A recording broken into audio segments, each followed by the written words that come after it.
Good morning students. आज हम स्पर्श भाग 2 के गद्य खंड में से लीलाधर मंडलोई द्वारा रचित पाठ तंतारा वामीरो के बारे में पढ़ेंगे। ये पाठ तंतारा वामीरो कथा अंडमान निकोबार द्वीप समूह के एक छोटे से द्वीप पर केंद्रित है। जो सभ्यता जितनी पुरानी होती है उसके बारे में उतने ही किस्से कहानियाँ सुनने को मिलते हैं। तो चलिए अब हम पाठ को शुरू करते हैं। अंडमान द्वीप समूह का अंतिम दक्षिणी द्वीप है लिटिल अंडमान।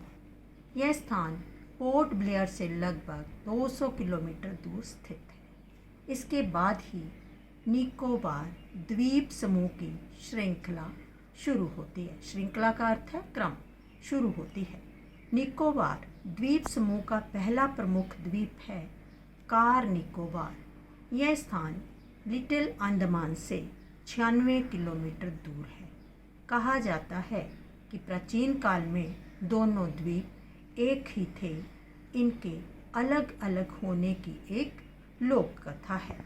जब लिटिल अंडमान और कार निकोबार आपस में जुड़े हुए थे तब वहाँ एक सुंदर सा गांव था।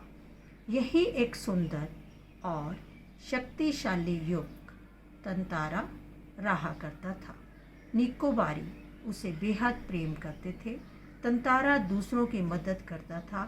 मुसीबत के वक्त जब लोग उसे याद करते थे तो वो भागा भागा उनके पास पहुंच जाता था उनकी मदद करने के लिए। वह अपनी कमर से सदा लकड़ी की एक तलवार बांधे रखता था।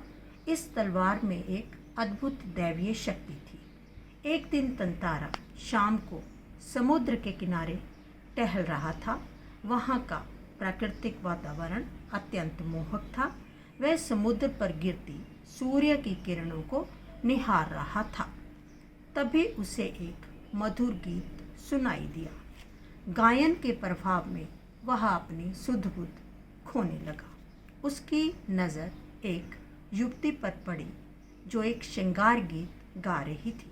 एक ऊंची उठती लहर उसे भिगो गई और वह गाना भूल गई। तभी तंतारा ने विनम्रतापूर्वक पूछा, तुमने इतना मधुर गाना अधूरा क्यों छोड़ दिया? युवती अपने सामने एक युवक को देखकर हैरान हुई। उसने युवक से अपनी ओर घूरने और असंगत का अर्थ है अनुचित प्रश्न पूछने का कारण जानना चाहा। वह युवक का परिचय जानना चाह रही थी। तंतारा को अपनी गलती का एहसास हुआ। उसने युवती से क्षमा याचना की और उसका नाम पूछा। युवती ने अपना नाम वामीरो।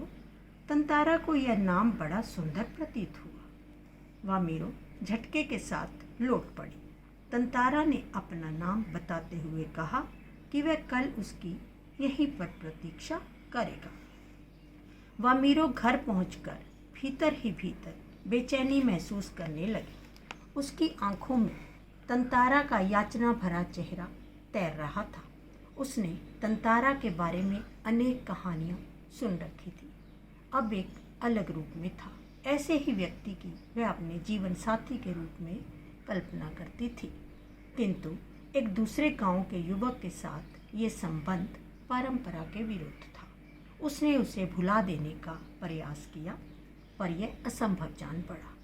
किसी तरह रात बीती। दोनों के हृदय बेचैन थे। तंतारा भी वामीरो की प्रतीक्षा कर रहा था। वह वामीरो को अपनी ओर बढ़ती देखकर खुश हुआ। दोनों शब्दहीन थे। अंधेरा बढ़ रहा था। अचानक वामीरो सचेत हुई और घर की तरफ दौड़ पड़ी। तंतारा वहीं खड़ा रहा। दोनों रोज उसी जगह पहुंचते और मूर्तिवत एक दूसरे को ताकते रहते। वामीरो लापाती ग्राम की थी और तंतारा पासा गांव का। दोनों का संबंध संभव न था। रीति के अनुसार दोनों का एक ही गांव का होना आवश्यक था। उनके बारे में अफवाहें फैलती रही। कुछ समय बाद पासा गांव में पशु पर्व का आयोजन हुआ। इसमें पशुओं से युवकों की शक्ति परीक्षा प्रतियोगिता भी होती है। बाद में नृत्य, संगीत और भोजन का आयोजन होता है। तंतारा का मन इन कार्यक्रमों में ना होकर वामीरो को ढूंढने में लगा था। वामीरो नारियल के झुंड के एक पेड़ के पीछे से झांक रही थी। तंतारा को देखते ही वह रोने लगी। तंतारा उसका रोना देखकर भाव विह्वल हो गया। वामीरो का रोना सुनकर उसकी माँ वहाँ आ पहुँची और दोनों को देखकर आग बबूला हो उठी। उसने तंतारा को तरह तरह से अपमानित किया। गांव के लोग भी उसके विरोध में आवाज़ें उठाने लगे। तंतारा गुस्से से भर उठा। अनायास उसका हाथ तलवार की मुठ पर जा पड़ा। क्रोध में उसने तलवार निकाली और अपनी गुस्सा शांत करने के लिए उसने उसे धरती में घोंप दिया। वह तलवार को अपनी तरफ खींचते हुए दूर तक चला गया। अचानक वहाँ एक लकीर खिंच गई और वहाँ दरार पड़ गई, मानो धरती 2 टुकड़ों में बंटने लगी थी। उधर वामीरो रोती हुई, चौंकती, चीखती हुई दौड़ी जा रही थी। द्वीप 2 टुकड़ों में बंट चुका था। एक तरफ तंतारा था और दूसरी तरफ वामीरो थी। जैसे ही उसे होश आया, उसने देखा उसकी तरफ का द्वीप धंसने लगा है। उसने छलांग लगाकर दूसरा सिरा थामना चाहा, किंतु पकड़ ढीली पड़ गई। वह लगातार समुंदर की तरफ फिसल रहा था। उसके मुंह से एक चीख उभर रही थी, वामीरो वामीरो वामीरो। उधर वामीरो भी तंतारा तंतारा तंतारा पुकार रही थी। तंतारा लहूलुहान हो चुका था। वह अचेत हो गया। वह कटे हुए द्वीप के अंतिम भूखंड पर पड़ा हुआ था, जो कि दूसरे हिस्से से संयोगवश जुड़ा हुआ था। बहता हुआ तंतारा ना जाने कहाँ पहुँचा।